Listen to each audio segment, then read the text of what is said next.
All right, building Los Angeles. Here's another in our anthology of stories. The job requires more than just mortar and brick, of course. Getting back to basics is building boys into men.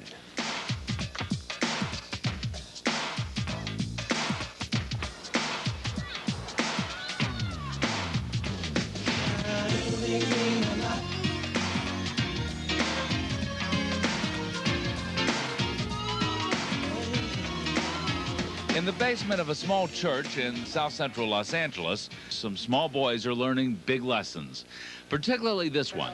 His name is Rodney Williams. He's 9 years old. On this day, another boy tried to egg him into a fight. On this day, he proudly told 9 other youngsters at this church what happened when the other boy wanted to fight, to scrap, as he called it. And then I said, "What's scrap?"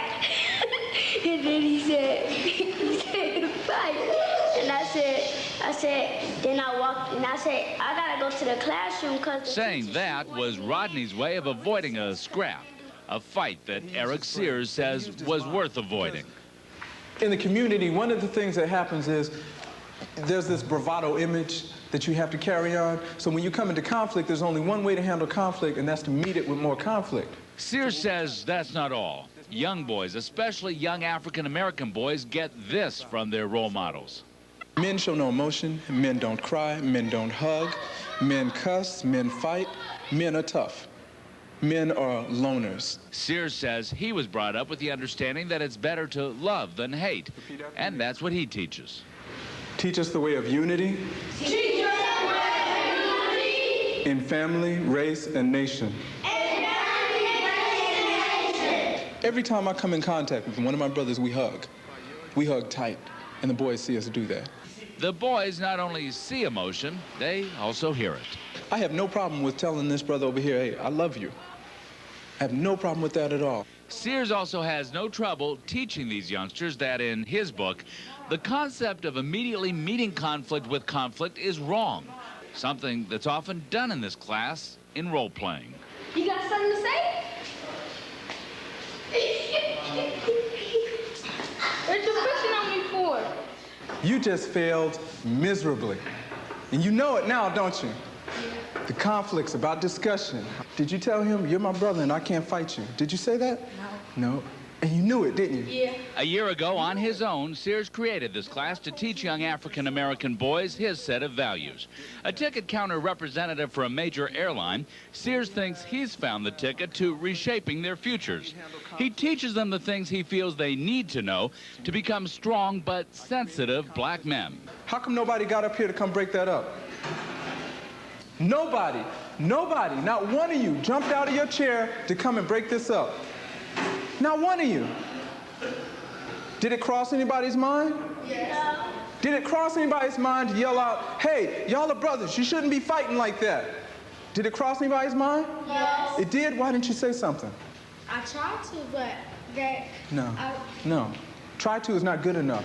Cyrs figures if young people can understand their own traditions and their own race, then they can get along better with children and eventually adults of other races.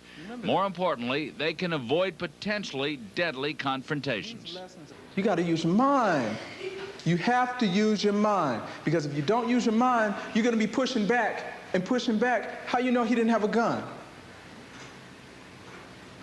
You didn't. How you know he didn't have a knife? You did. You're doing this out of the goodness of your heart. Yes, that's what I do. You don't get any money for this. No, I make my money at my job where I work. I don't What do you have to accomplish by this? You know, we have to at least try.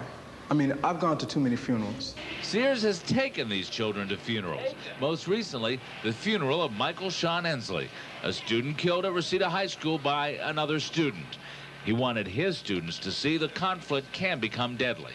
Even though I didn't know him, that he was my brother. In my soul, in my heart, he was my brother. And that I may not know him, but in my heart, I care for him. Caring, helping the homeless and disadvantaged, being proud. Those are among the lessons taught here. How old are you? 6. Do you really understand what it is to be proud? Not that much. But you know that it's something that's important. Yes. Do you really understand what it is to be without a home? No. But Cyrs says eventually he will understand. It's just that there's nothing wrong with mixing a little education with a little playtime.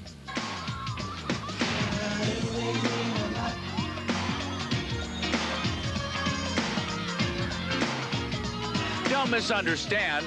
Children will be children. These youngsters will roughhouse and they'll push each other around just like children do. The point of the program is that if they can learn to get along and be perhaps a little more diplomatic, maybe they can avoid violent confrontations. And if it works for them, then maybe down the road they can teach someone else.